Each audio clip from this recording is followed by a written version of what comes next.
Everybody, thank you so much for coming back to another video, and in today's video we're going to be talking about Saw 3. So here we are with the third film in the Saw franchise. I took a little bit of a break after the second one. I didn't really mean to, but it just ended up happening and I stopped binging the series overall, but I'm back to binging it now that we move into October, and I definitely wanted to start getting these reviews up once again. My plans for October are to do majority horror and Halloween based films for my reviews. There may be a few here and there, whether it's a new release or maybe something I'm doing specifically for a collab that will be non-horror and non-Halloween. But my intention is to do as many horror and Halloween films throughout the course of October, so I'm definitely excited to do that. And yeah, I wanted to get through the rest of the Saw franchise. Here we are with the third film, a film that I feel is probably the last time that I can call these movies good, because moving on, they start to really become a little bit convoluted. Though they're entertaining and I enjoy the way that they all interconnect, I feel like they start to get a little bit messy, and the way that the stories are chosen to be told in some of these films, it's not necessarily the most compelling, and it starts to become more about the traps and the kills than it does the characters. So similar to a lot of the Saw films, we pick up this movie right exactly where we left off last time.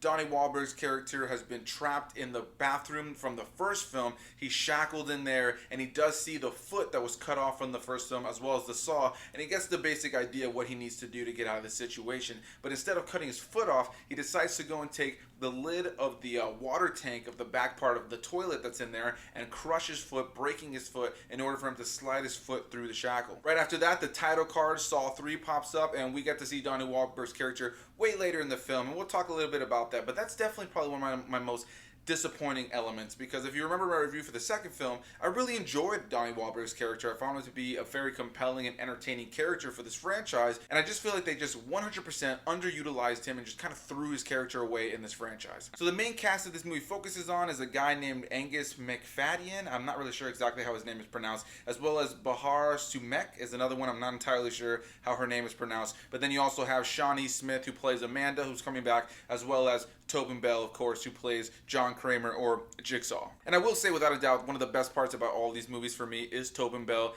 He is so good as John Kramer, as Jigsaw. He really plays the character so well. And even though his morals and the way he sees things and the lessons that he wants to teach people is just so fucked up, like his viewpoint on things, his perspective on the world, the need to rehabilitate people in these really crazy ways, even though he's completely crazy, I just really find him to be incredibly entertaining character, and I think that Tobin Bell plays him so well. So one thing that I don't like about this movie right out of the gate is that at the beginning of the film, I feel like there's kind of an issue with trying to understand who the main character is. We're kind of bouncing around to different characters, you know, we're seeing people in traps, we're seeing this and that, but we haven't really focused on who the main character is. You do think at one point that it's the character of Carrie returning from the last film, and you are also reintroduced to the character of Riggs, who would go on to become essentially the main character of the fourth film. But Riggs is just here for a short period of time in this movie, and so is Carrie, because not too long into the film she ends up getting captured and is actually killed in an inescapable trap. She's in this trap where literally the trap is hooked to her rib cage, and there's a vat of acid that she has to reach into to grab a key before it dissolves so that she can unlock the trap and is able to escape. She does do it, and by the time she gets to it and unlocks it, it never actually opens up, and then what just ends up happening is her entire rib cage is ripped apart and ripped open. It's a really great effect. The effect looks great, the trap looks great, and the lighting and everything about that sequence I find to be really good, which goes into my biggest praises about this movie and this franchise as an overall, is the use of practical effects in this movie, and these movies are just so well done. I really love that majority of these films do not lean into the digital effects. You know, what makes the gore really effective in these films is without a doubt the practical effects. Even sometimes when you can tell it's a fake hand or a fake leg or things like that, or a fake body, I think the effect being practical makes it way better, and this is definitely one of my favorite effects from this film. But yeah, going back to Carrie, we see Carrie there. She sees somebody right before the trap goes off. They kind of, you know, obscure their face. You can tell it's not Jigsaw, and Jigsaw is all about people kind of having a chance, the ability to get out of these situations. So the fact that she's unable to get out of it, even though she achieved what she needed to do, you know that something's wrong and that it's not Jigsaw. I should also mention that this film kind of briefly introduces the character of Mark Hoffman, who would go on to become a huge part of this franchise in just a couple movies, but in this movie you would never think that's the case. And then we meet this new character named Lynn, and right when we're introduced to Lynn, she's getting out of bed with this guy, and you know, it kind of seems like there's a little bit of some sort of turmoil there. And as she's walking out of the room, she turns around and he has like this face, and she goes like, "What do you want from me?" And he goes, "A divorce." So you feel like there's some sort of issue going on there's some sort of relationship issue, and then she leaves. We find out that she's a nurse and that she's working in this hospital. She ends up being abducted, and then we move a little bit further into the story where we're introduced to the character of Jeff, who would go on to be, I think, the main character of the story. And he's a little bit hard to root for at times because you feel his situation, but at the same time, his decisions and his slow decision making throughout the movie is what you really kind of get frustrated with as you're watching it. So Lynn and Jeff are the main characters of this movie, and we move forward from there. Lynn has essentially been pulled in to take care of Jigsaw. We see that Jigsaw is literally on his deathbed. He is looking terrible, and he is going to be dying anytime soon. And if you guys remember, I believe he has cancer that they announced in the second film, and so he's literally close to death. And so they bring in Lynn and put a trap on her. And then when I say they, it's Amanda, the girl who's working under Jigsaw that we saw in the second film, who also was the one who killed Carrie at the beginning of this film. Are you following along? It's so much. These films get so convoluted sometimes. So now we have Lynn, who's being forced to take care of Jigsaw and treat him and keep him alive. If she gets too far away, the neck piece that she has on, the trap, will explode and blow her face off. If she lets Jigsaw die, because of the fact that his heartbeat is linked to the trap, she will also die. So that's her situation. Now when we get back to Jeff, he has to go through this entire series of traps where he is going to encounter different people that are quite important to him. Jeff is here for a very specific reason. His son was killed in a hit and run accident, and now as he goes through the course of this warehouse,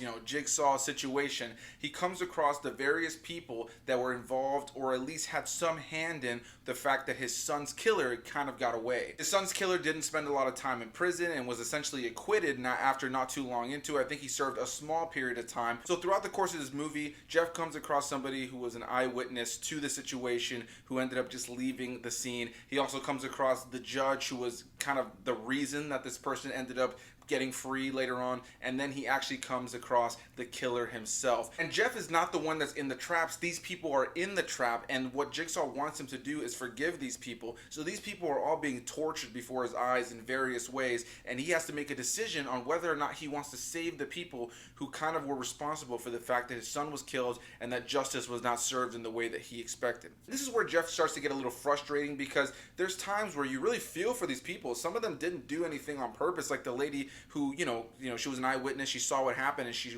rolled out. She made a very bad decision. That's definitely, she should be held accountable to some extent. However, this lady is literally being frozen to death in the sequence that she's in, and he's literally watching her booty naked, getting sprayed with water in essentially a freezer, and he ends up not saving her. She ends up dying. And throughout the course of this movie, it's a movie about him trying to be able to forgive these people, but he always kind of waits to the last second to save these people, whereas some of them die, like the killer himself, who goes through the worst trap of them all. When he finally finds the guy who was responsible for the death of his son, he's literally strung up in this machine that has his limbs and his head trapped, and is gonna literally turn his head completely around and rip his arm and his legs in the wrong way and completely start to turn them. So he has to make a decision on whether or not he wants to save this guy or not, and the guy is sitting there getting his arm completely spinned around the wrong side, his leg ripped around. I mean, this guy's going through excruciating pain, bones popping out and ripping. The special effects in this film are incredibly well done, and I really have to praise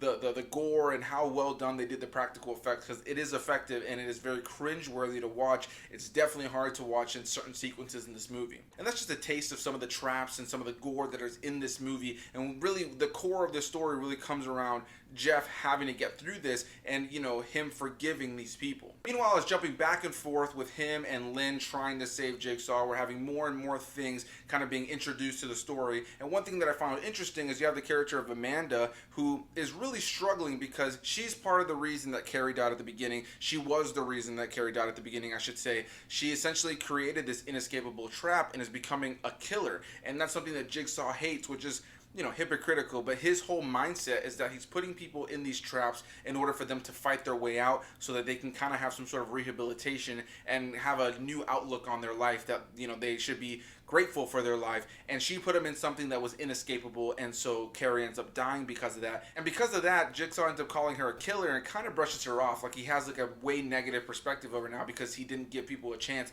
to get out of these really terrible situations, which is, again, hypocritical, but kind of funny about his character. So you have this tension between Jigsaw and Amanda. You have Lynn in this tight situation trying to save Jigsaw even though she knows he's gonna die, and also the fact that she has this trap around her neck that will blow up if he does die. And then on the other side of things, you have Jeff going through this whole situation and trying to forgive people, but also being really malicious in certain moments and kind of wanting revenge. And the whole movie really centers around revenge and forgiveness, and there's like a soap opera of emotions going on in this movie. But I really enjoyed the movie itself. I enjoyed all the character moments. I enjoyed the tension, and that's something that I found to be really enjoyable watching this movie, is I was never really bored and I was engaged in everything happening. And then one of the best twists of the film is that at the very end of the movie, when Jeff has gotten through everything he's had to do with all of the people who were involved in some way with the death of his son, he comes out into this room that looks very familiar to us, the audience. And when he's walking through that room, it actually turns out to be the exact same room that Lynn, the nurse, has been in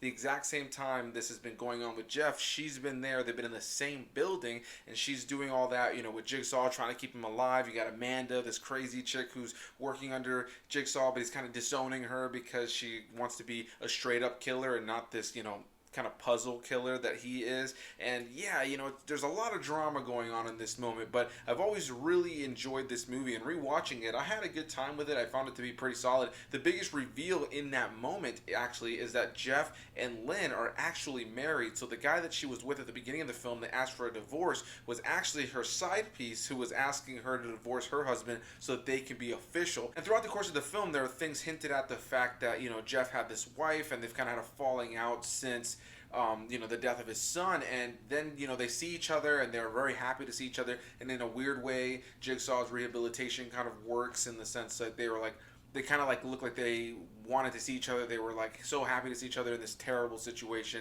She still has this thing around her neck, and Amanda ends up dying. The whole finale gets crazy, but in that moment, Jigsaw ends up asking Jeff for forgiveness. To be quite honest, who in Jeff's shoes in that situation would really be so forgiving? But yeah, he ends up not giving a shit what Jigsaw has to say and takes a buzzsaw and cuts Jigsaw's throat. Mind you, Jigsaw has not told him that his heartbeat is linked to the trap around his wife's head. So now her head has been blown to pieces. They don't show it, but they show the aftermath of it. And before you actually see the aftermath of what her head looks like, they do that thing that all the Saw movies do at the end, where they play that Saw music, that dramatic Saw music, and they show how everything interconnects and connects to the last movies and why it's all happening and this and that and the different things that have happened in the movie. And then it cuts back to the shot of her head being blown off. So Amanda's dead now. Jigsaw is actually dead. It is so crazy to me that there are so many movies in this franchise, and that Jigsaw, the killer, gets killed in the third film. This is his official death, and he still goes on to be something that people have to deal with in every single movie moving forward. So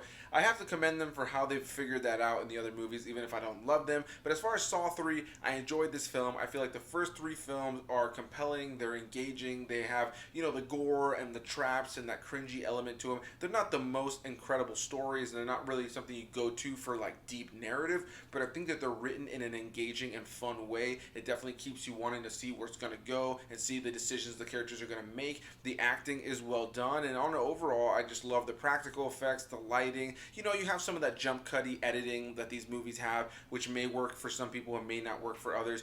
I'm not necessarily a huge fan of it, but I think the movie does enough right and enough that I really enjoy. Now, let me get back to one last thing I forgot to mention, which is that you get back to Donnie Wahlberg's character, and we see that Amanda actually came over there and she ended up killing Adam, the character from the first one, just kind of put a bag over his head and kills him. And then she ends up getting into a little bit of a tussle with Donnie Wahlberg's character, and she ends up getting away, and he ends up being left in the middle of this hallway, and he just keeps saying that she's not Jigsaw, and then it's kind of implied that he's just kind of left there to die, even though we do see him again in the next film, which is where I get really disappointed with what they did with his character. But yeah, I know I've rambled a long time for this movie. I'm going to get a little bit better moving forward on how I do these spoiler reviews, because I feel like I just rambled, and this is my longest solo review without a collab in quite some time. But a big thanks to anybody who stuck around. I definitely appreciate anybody who stuck around Can't wait to hear what you guys have to say about this movie. Do you like this movie? Do you not like this movie? What's your favorite film in this franchise? Or do you even like this franchise? Answer all in any of those. I can't wait to hear what you guys have to say. Hit that like button down below if you guys enjoyed this video. Comment your thoughts, and I'll see you guys in the next one. Bye-bye.